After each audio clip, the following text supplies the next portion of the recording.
రామారావు గారు వాయిస్ తీసుకున్న కిరణ్ గారి మీద తీసుకుంటాను. ఎస్ రామారావు గారు, ఏంటి మీకు ఏమనిపిస్తుంది? 15 నెలల్లో 10 లక్షల కోట్ల పెట్టుబడులు ఆకర్షించాం, రాబోయే రోజుల్లో మరిన్ని పెట్టుబడులు వస్తాయి.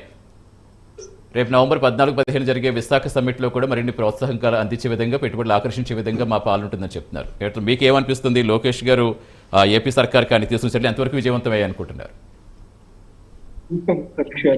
నమస్తే, చెప్పండి. అలాగే ఛానల్లో ఉన్నటువంటి ప్రతినిధులు రవికన్న గారికి, విల్సన్ గారికి, అట్లాగే సోషల్గా ఉన్నటువంటి పెద్దలు రామన్ గారు అందరూ కూడా ముందుగా హృదయపూర్వక నమస్కారాలు. ఇంకా ఈ రాష్ట్రంలో మాటల ప్రభుత్వం తప్పితే చేతల ప్రభుత్వం కాదండి. 10 లక్షల కోట్లు వచ్చినాయని చెప్తారు. మొన్న దావోస్ నుంచి కూడా లక్షల కోట్లు తీసుకొచ్చామన్నారు. ఎక్కడ వీళ్ళు చెప్పేటటువంటి మాటలకు చేతలకు పొంతలు ఉండట్లేదండి.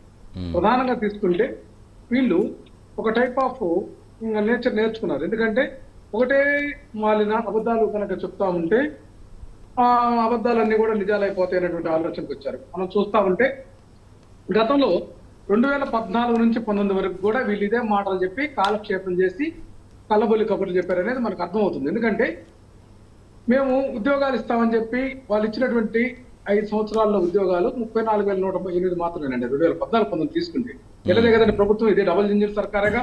ఆ రోజు కూడా కూటమి ప్రభుత్వం. మరి మా నాయకుడు జగన్మోహన్ రెడ్డి గారు ఖచ్చితమైనటువంటి తత్వంతో 4,93,000 ఉద్యోగాలు కల్పన చేశారు. అందులో 2,13,662 ఉద్యోగాలను పర్మనెంట్ గా తీసుకొచ్చారండి. ఇది అభివృద్ధి అంటే.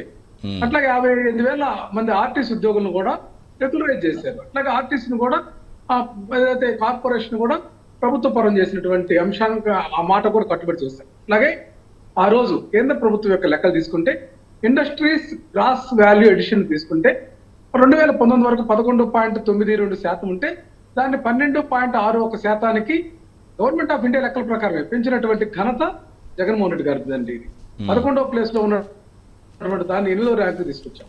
మరి పర్ క్యాపిటా ఇన్కమ్ తీసుకుంటే 1,54,000 కోట్ల నుండి ఆ రోజు 18వ ప్లేస్ లో ఉంటే జగన్మోహన్ రెడ్డి గారు తలసరి ఆదాయాన్ని 2,19,000 కోట్లకు 2,19,000కు పెంచి అది 15వ ప్లేస్ కి వచ్చిందండి సగటు తలసరి ఆదాయం తీసుకుంటే. అదే జీడిపి కూడా అండి 16వ ప్లేస్ లో ఉన్న దాన్ని 4వ ప్లేస్ కి తీసుకొచ్చాం. అట్లాగే జిఎస్టి షేర్ కూడా మనకు 4.47% ఉంటే 2019కి దాన్ని 4.83%. ఎంత కూడా కరోనాను తట్టుకొని కూడా జీబీఏ చూస్తే 2.86% నుంచి 4.07%. ఈ విధంగా మనం రాష్ట్రాల రుణాలను కూడా రుణ శాతం ఆ రోజు చంద్రబాబు నాయుడు గారి నాయకత్వంలో 19.54% ఉంటే దాన్ని జగన్ గారు 15%కి తగ్గించినటువంటి పరిస్థితి కూడా ఉంది. ఇక్కడ 2019 నుంచి 20కి కానీ 2020-21 నుంచి ఈజ్ ఆఫ్ డూయింగ్ బిజినెస్ ఆ రోజు కూడా చూస్తామండి. మనం ఈ పరిస్థితి చూస్తే మనము ఆంధ్రప్రదేశ్ ప్రభుత్వం చాలా ప్రముఖంగా జగన్మోహన్ రెడ్డి గారి నాయకత్వంలో పరిగెత్తిందని మనకు తెలుసు. మేము నిర్వహించినటువంటి 2023లో వైజాగ్ వేదిక గ్లోబల్ సమ్మిట్ లో కూడా 13,50,000 కోట్ల రూపాయల పెట్టుబడులు ఆకర్షించాము. ఇవన్నీ మేము చేసినటువంటి అంశాలని తర్వాత వీళ్ళు వాటిని మామూలుగా గొప్పగా చెప్పుకున్నటువంటి అంశం చూసాం కదండి. గత సంవత్సరాల కాలంగా కొన్ని అంశాలన్నీ కూడా మేము తీసుకొచ్చాం. రైల్వే జోన్ అని ఇవన్నీ కూడా మేమే తీసుకొచ్చామని చెప్పారు. అట్లాగే ఈ రాష్ట్రంలో ప్రతిష్టాత్మకంగా రిలయన్స్, అదానీలు, టాటాలు, ఇన్ఫోసిస్, ఐటీసీ, ఎకోహోమా, హీరో, జిందాల్, ఆదిత్య బిర్లా, గ్రాసిమ్ అటువంటి కంపెనీలన్నింటినీ కూడా తీసుకొచ్చి పెట్టుబడులు పెట్టడానికి మేము సహకారం అందించి సింగిల్ విండో సిస్టమ్ ద్వారా వాళ్ళకి అనుమతులు ఎటువంటి భేషజాలకు పోకుండా అధికారులను పెట్టి చేయించాం.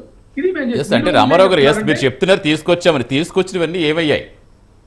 ఖచ్చితంగా అండి, ఖచ్చితంగా పురోగతిలోనే ఉండే కదండి. ఇక్కడ మేమేం చెప్తారంటే వీళ్ళు తీసుకురాకుండా మేము చేసినటువంటి పనులను తమగా చెప్పుకోవాలని చూస్తున్నారు. వీళ్ళు మాటల గారడి, డీప్ టెక్ అంటారు, ఏ మాతోటే ముందుకు పోతుంది అంటారు, రియల్ టైం గవర్నెన్స్ అనే పదాలు. అట్లాగే వీళ్ళు ఐటీ అని, P4 అని, ఇది మంచి ప్రభుత్వం అని ఈ మధ్య హడావిడి చేశారు. P4 అని కూడా హడావిడి చేశారు. ఇదంతా కూడా యోగాంధ్ర అని.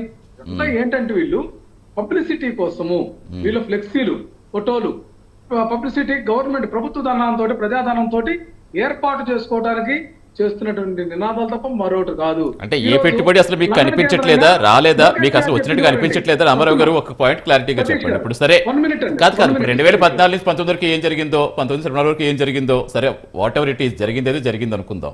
ఇప్పుడు మీరైనా, టీడీపీ వాళ్ళైనా, మేమైనా, ఎవరైనా రాష్ట్రవాసులుగా రాష్ట్ర అభివృద్ధి కోరుకోవాలి.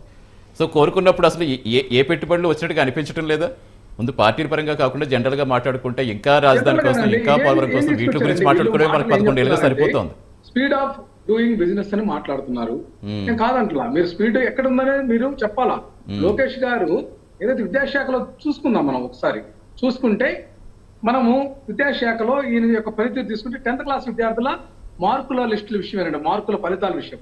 పేపర్లు దిద్దే దాంట్లో మామూలుగా ఏదైతే పేపర్లు దిద్దిన తర్వాత దాన్ని చెక్కర్స్ ఉంటారు, ఆ వ్యవస్థను తీసేసేటప్పటికి అది లోపభూయిష్టంగా తయారై మొన్న చాలా మంది విద్యార్థులు ఫెయిల్ అయినటువంటి విద్యార్థులు కూడా మరలా రివాల్యుయేషన్ లో కొంతమంది ఎక్కువ మార్కులు వచ్చినాయి కదండి, 85, 90 కూడా వచ్చినాయి కదా.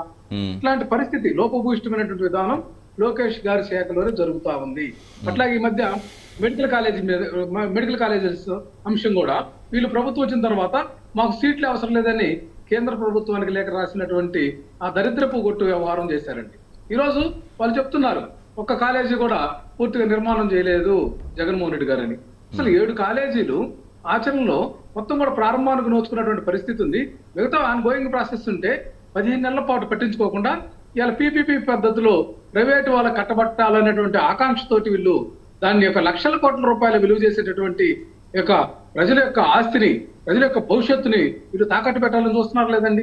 వీళ్ళంతా కూడా వ్యాపారాత్మకంగా మాటలు చెప్పి మభ్యపెట్టి ప్రజల చెవుల్లో పూలు పెట్టి ఏదో ఒక విధంగా కాలక్షేపం చేసి తమ రోజులు గడుపుకొని తమ ఆస్తులను పెంచుకోవాలి అనేటువంటి విధానమే కదండి. మనం అవినీతి విషయంలో కూడా చూసాం కదండి. ఉచిత అడుగుదాం విజయ్ కిరణ్ గారు అడిగేకి మళ్ళీ మీ దగ్గరికి వస్తాను. ఎస్ రామారావు గారు ఒకసారి విజయ్ కిరణ్ గారు వాయిస్ కూడా